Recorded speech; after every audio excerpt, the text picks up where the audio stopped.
pagi, saudara-saudari yang terkasih dalam Yesus Kristus, keluarga Happy Soul Family. Berjumpa lagi di dalam renungan pagi kita di hari yang baru ini. Sebelum kita memulai renungan pagi, mari kita berdoa. Tuhan Yesus, kami mengucap syukur untuk satu hari baru yang Tuhan izinkan kami jalani dalam hidup kami. Terima kasih untuk penyertaan Tuhan di hari-hari yang lalu di dalam hidup kami. Kami tahu Tuhan, kami boleh ada bukan karena hebat kami, bukan karena kebaikan kami, tapi semata karena perkenanan Tuhan. Dan kami juga tahu Tuhan bahwa kami ada di hari yang baru ini bukan saja untuk menikmati berkat Tuhan di dalam hidup kami, tapi juga untuk kami boleh jadi berkat Tuhan untuk orang-orang sekitar kami. Terima kasih Tuhan untuk kesempatan ini. Biarlah pagi hari ini kami mau belajar Bapa untuk boleh menjadi berkat di dalam hidup kami. Terima kasih Tuhan. Haleluya. Amin. Selamat pagi semuanya. Makasih untuk pagi hari ini kalau kita boleh ada dan kita boleh sama-sama belajar untuk boleh menjadi berkat di dalam hidup kita. Pagi hari ini saya akan bawakan satu renungan singkat yang saya kasih judul pekerjaan Tuhan. Sebenarnya pekerjaan Tuhan itu seperti apa sih? Dan kalau kita mau melayani pekerjaan Tuhan seperti apa? Banyak orang berasumsi bahwa melakukan pekerjaan Tuhan adalah harus terlibat dalam pelayanan gereja, harus menjadi WL, singer, bahkan ketua komisi, atau tamborin, atau penari, atau apapun juga lah. Pokoknya terlibat dalam satu pelayanan dalam satu organisasi gereja. Nah, tapi saya mau katakan bahwa bagaimanapun posisi kita, apapun yang kita lakukan di dalam gereja, bahkan setinggi apapun posisi kita dalam gereja, bahkan entah itu sebagai penatua, entah itu sebagai gembala, dan udah berapa lama kita melayani di satu gereja, itu bukan menjadi patokan bahwa kita melakukan pekerjaan Tuhan. Kalau kita nggak melakukannya itu dengan hati kita. Maksudnya gimana nih nggak melakukan dengan hati kita? Gue kan pelayanan, gue melayani pekerjaan Tuhan. Nah, banyak contoh yang saya lihat ya, bahwa banyak gereja-gereja lain di luar, misalnya mereka punya motivasi yang lain untuk pelayanan, misalnya karena ada PK-nya lah, ada apanya lah. Nah, itu menurut saya bahwa dalam kita melayani pekerjaan Tuhan, kalau kita mengharapkan imbalan ini itu, maka kita bukan melakukan pekerjaan Tuhan. Kita melakukan pekerjaan gereja. Kita bekerja sebagai pekerja di gereja, mengharapkan imbalan dari gereja. Apa bedanya kita dengan profesional di luar? Kalau untuk mencari materi, ya lebih baik kerja aja sebagai profesional di luar. Pasti lebih gede. Kalau dari gereja, ya jangan berharap terlalu banyak. Lain cerita kalau misalnya Anda melakukan satu pelayanan, Anda nggak pernah berharap bahwa Anda akan mendapatkan materi yang banyak atau ini. Tiba-tiba Anda habis melayani, orang kasih kita PK. Itu berkat dari Tuhan, ya wajar kita terima. Tapi kalau Anda menuntut ini itu dari gereja, maka kita bukan melakukan pekerjaan Tuhan. Kita melakukan pekerjaan gereja. Kita adalah profesional di gereja yang ada hitung-hitungannya sama gereja. Nah, menurut saya itu bukan pekerjaan, kita bukan melakukan pekerjaan Tuhan apabila kita masih punya pola pikir seperti itu. Nah, terus bagaimana kita melakukan pekerjaan Tuhan? Betul, banyak orang-orang yang punya hati yang sungguh-sungguh melayani di gereja. Saya juga lihat banyak di Sword ini juga, ya di gereja kita nggak ada yang dibayar, tapi kita masih mau sama-sama melayani Tuhan. Nah, itu yang membedakan melakukan pekerjaan Tuhan atau melakukan pekerjaan gereja. Kalau melakukan pekerjaan Tuhan adalah benar-benar kita sungguh emang pengen melayani Tuhan, pengen melayani pekerjaan Tuhan di dunia ini. Nah, secara struktural dan organisasi, gereja butuh orang-orang seperti itu. Butuh orang-orang yang melakukan pekerjaan Tuhan, bukan melakukan pekerjaan gereja. Kalau melakukan pekerjaan gereja mah gampang, bayar orang aja. Suruh dia aja jadi singer, suruh dia aja, bayar dia aja jadi pemain musik. Nah, beres. Nah, Itu buat mereka yang melayani dalam gereja. Nah, bagaimana dengan kita yang nggak, istilahnya nggak berkesempatan untuk melayani dalam gereja, entah karena faktor A, B, dan segala macam lah. Entah karena kita nggak punya bakat musik, nggak bisa main musik, mau nyanyi juga suaranya sumbang. Mending kalau dulu sumbang masih enak bisa didengar. Nah, kalau ini sumbangnya lari kanan, lari kiri, larinya jauh lagi, nggak bisa balik lagi. Nah, gimana buat kita? Kita juga tetap bisa melayani pekerjaan Tuhan, walaupun kita nggak di gereja. Sama, pekerja gereja juga kalau cuma melayani uh, pekerjaan Tuhan di gereja doang, ya habis itu beres di luar nggak melakukan pekerjaan Tuhan juga. Enggak lah, sama. Kita sama seperti mereka, harus melakukan pekerjaan Tuhan. Kalau kita baca dari kitab Kejadian sampai Wahyu, pekerjaan Tuhan itu cuma 2 dari awal dia datang ke dunia ini. 1, mengasihi.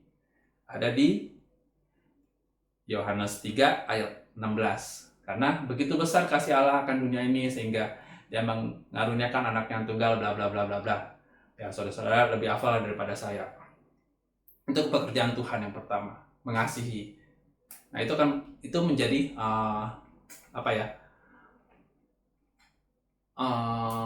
contoh, menjadi acuan pertama buat kita bahwa Tuhan mengajarkan kita mengasihi. Nah, itu yang harus kita kerjakan. Itu yang harus menjadi pekerjaan kita. Kalau kita mau melayani Tuhan, ya Tuhan aja udah melakukan itu, dia mengasihi semua orang berdosa, bukan cuma bukan cuma orang benar, ya emang gak ada orang benar gitu, tapi ya Tuhan dia mau mengasihi orang berdosa. Lah, kita boro-boro orang pinjam duit ceban kagak bayar aja, kita udah marahnya kayak apa, ngambeknya kayak apa. Gimana kita mau mengasihi? Nah, yang pertama adalah kita belajar mengasihi. Ya, saya tahu sih emang gak gampang. Ngomong sih gampang, mengasihi, melakukannya, aduh, ya nggak segampang ngomong. Tapi ya kita mau belajar, ya karena Tuhan mengajarkan kita untuk mengasihi. Kalau kita mau melakukan pekerjaan Tuhan, ya lakukan. Itu yang pertama.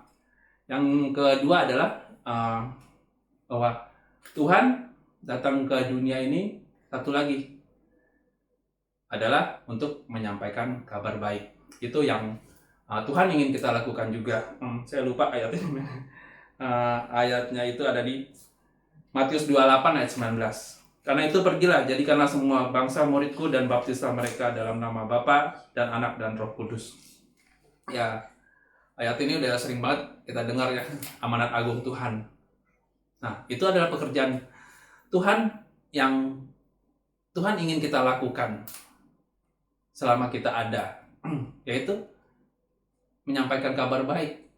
Menyampaikan kabar baik nggak harus di gereja. Ya, kalau udah di gereja, ya mereka pasti udah mendengar kabar baik sehingga datang ke gereja. Nah, tugas kita adalah yang menyampaikan kabar baik itu di luar. Ya, gimana sih caranya? Gua nggak pinter nginjil lah, nggak kayak ibu gembala kita yang di mana-mana bisa ngomong soal Injil. Aku mah malu, gitu. Aku mah nggak hafal ayat-ayat. Menurut saya sih simpel aja ya. Ya kadang-kadang saya melakukannya juga gitu di toko sama pegawai-pegawai saya. Kalau kadang ada satu masalah gitu, misalnya mereka lagi ngomongin sesuatu, ya contoh lah yang paling gampang, si ini baru nikah kemarin, sekarang udah cerai, nggak tahu tuh nanti mau nikah lagi apa gimana. Nah, itu kan nimbung. Ya itulah, kalau di aku mah ya nikah cuma boleh sekali, nggak boleh tuh cerai gini. Nah, soalnya ya menurut keyakinan aku, apa yang dipersatukan manusia, apa yang dipersatukan Tuhan nggak bisa diceraikan manusia. Sebenarnya itu contoh-contoh hal-hal simpel yang kita bisa lakukan gitu loh, bahwa kita menyampaikan kebenaran. Seperti apa sih iman percaya kita sama Tuhan kita? Simple gitu loh. Kita bisa menyelipkan sedikit-sedikit di dalam setiap keseharian kita gitu loh. Jadi untuk menyampaikan kabar baik gitu, ya kita nggak harus pintar berkhotbah, nggak harus pintar ngomong soal ayat bla bla bla segala macem. Ya cukup simpel aja bahwa kalau ya di iman percaya gue ya begini gitu loh, soalnya Tuhan gue udah bilangnya begini gitu. Ya itu yang kita bisa lakukan dalam keseharian kita. Dan itulah pekerjaan Tuhan yang harus kita lakukan. Yang pertama yaitu kita mengasihi. Ya seluruh isi hukum Taurat aja isinya ya cuma, kalau kita selidiki ya cuma mengasihi. Dari mengasihi Tuhan kita, mengasihi sesama kita, udah, intinya cuma itu. Yang kedua yaitu amanat agung Tuhan Yesus, pergilah dan jadikanlah semua bangsa muridku, memberitakan kabar baik. Jadi pagi hari ini ya saya cuma mau mengingatkan dan boleh menjadi bahan renungan kita bahwa satu, bahwa kita melayani kalau bukan dengan hati, maka kita bukan melakukan pekerjaan Tuhan. Yang kedua adalah bahwa kita bisa melakukan pekerjaan Tuhan dimanapun kita berada, yaitu membagikan kasih dari Tuhan Yesus dan melakukan pekerjaan Tuhan, mengabarkan kabar baik. Ya, itu aja renungan pagi kita hari ini. Semoga Tuhan memberkati dan Tuhan juga memberikan hikmat dan kasih karunia buat kita untuk boleh menjadi berkat buat orang-orang di sekitar kita. Terima kasih. Ya, mari kita berdoa. Tuhan Yesus, kami mengucap syukur bahwa pagi hari ini kami boleh diberi kesempatan untuk boleh belajar Tuhan, menjadi berkat, untuk boleh melakukan pekerjaan-Mu Tuhan di dunia ini Bapa. Mungkin kami selama ini berpikir ribet dan susah untuk melakukan pekerjaan-Mu ya Tuhan. Tapi kami percaya Engkau memberikan kami Roh Kudus untuk kami bisa boleh mengasihi dan menyampaikan kabar baik, Injil keselamatan Tuhan untuk orang-orang sekitar kami, terutama untuk orang-orang yang belum percaya Engkau ya Bapa. Tuhan, mampukan kami untuk kami boleh menjadi berkat. Kami percaya bila kami punya hati yang mau melakukan pekerjaan-Mu, Engkau juga akan memberikan kami keberanian, kasih karunia juga Tuhan untuk boleh melakukannya. Terima kasih Tuhan, hanya dalam nama Yesus kami berdoa dan mengucap syukur. Haleluya, amin. Makasih semuanya, Tuhan berkati, selamat menjalani hari yang baru di dalam berkat dan kasih setia Tuhan. Amin, haleluya. Bye-bye.